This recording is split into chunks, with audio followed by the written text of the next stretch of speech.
Hello दोस्तों, welcome to our channel. मेरा नाम है दीपक। एसएससी जीडी 2023 से एज ए कांस्टेबल बीएसएफ में सेलेक्टेड। हाल ही में 21 दिसंबर 2024 को मैंने बीएसएफ की 44 वीक्स की ट्रेनिंग कंप्लीट करके अभी छुट्टी पे आया हुआ हूँ। अभी एसएससी जीडी 2024 का रिजल्ट आ चुका है और जिसकी ज्वाइनिंग अभी हाल ही में होने वाली है। तो बहुत सारे कैंडिडेट्स के मन में यह क्वेरी थी कि सर ज्वाइनिंग एक्सटेंशन कैसे ले। ज्वाइनिंग एक्सटेंशन के लिए मैं आपको बता दूँ, ज्वाइनिंग एक्सटेंशन 3 बेस पे हो सकती है। मेडिकल बेस, जिसमें आप अपने सेल्फ या पेरेंट्स के कुछ मेडिकल सर्टिफिकेट लगा के आप ज्वाइनिंग को ईजिली एक्सटेंशन करवा सकते हो। सेकंड हो गया कि आप में क्या कोई फैमिली प्रोग्राम है ज्वाइनिंग डेट के आसपास, तो भी आपको ईजिली ज्वाइनिंग एक्सटेंशन मिल सकता है। और तीसरा हो गया डोमेस्टिक प्रॉब्लम।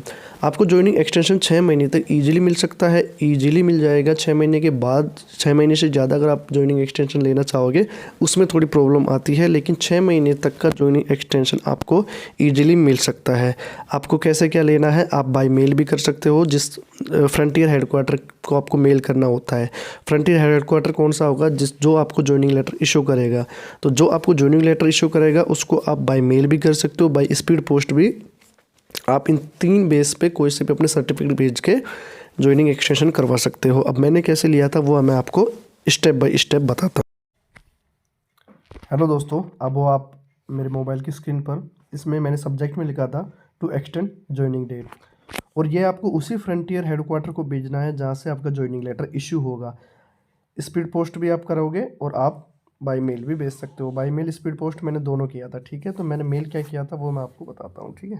तो मेल में मैंने बोला था, respected sir, I am allocated to the post of constable general duty. ये मेरे बटालियन के एड्रेस था जहाँ मेरे को रिपोर्ट करना था। I also received my joining letter. I almost prepared all the document and certificate, but since last 3 days I have been suffering from dengue.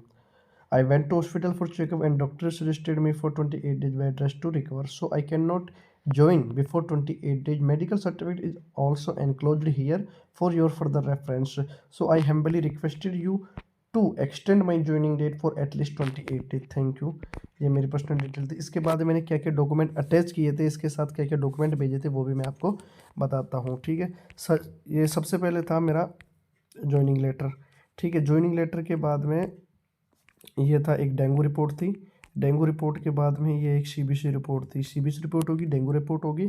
उसके बाद में ये एक बेड रेस्ट के लिए मैंने गवर्नमेंट हॉस्पिटल से बनवाया था। उसमें गवर्नमेंट हॉस्पिटल, गवर्नमेंट डॉक्टर के सिग्नेचर वगैरह सब कुछ है।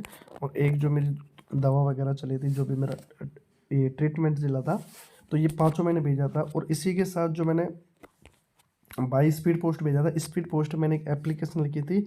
एप्लीकेशन में फ्रंटियर हेडक्वार्टर के नाम से एप्लीकेशन लिखी थी, उसके साथ भी ये मैंने 5 डॉक्यूमेंट अटैच करके फ्रंटियर हेडक्वार्टर जोधपुर में इसको बाय स्पीड पोस्ट भेजा था। इसका रिप्लाई कब आया था वो भी मैं आपको बताता हूँ। ये मैंने 18/10/2023 को भेजा था।